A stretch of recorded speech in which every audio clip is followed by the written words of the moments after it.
Tara dito sa General Trias, Cavite at tikman natin ang patok na Manong Barb's Halo-Halo. From Gentry Plaza, more or less 2 to 3 minutes lang ang drive papuntang Manong Barb's Halo-Halo.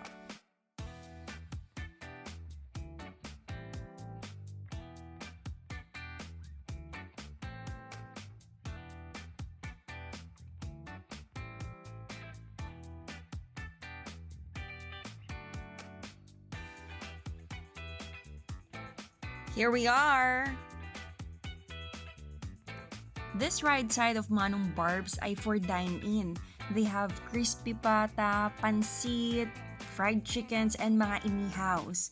And on this left side, ito yung for halo-halo lamang. Sa halo-halo, they have 3 flavors, yung classic, ube royale, and leche flan delight. In-order namin lahat ng flavors para matikman natin kung anong pinakamasarap.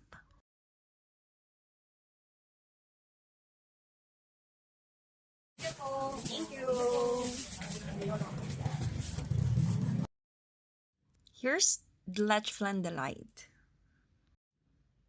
Grabe yung pagka-creamy niya. Ang hirap talagang haluin, promise. Ito naman yung ube royale. For me, ito yung pinaka-nasarapan ako kasi ang dami niyang cheese.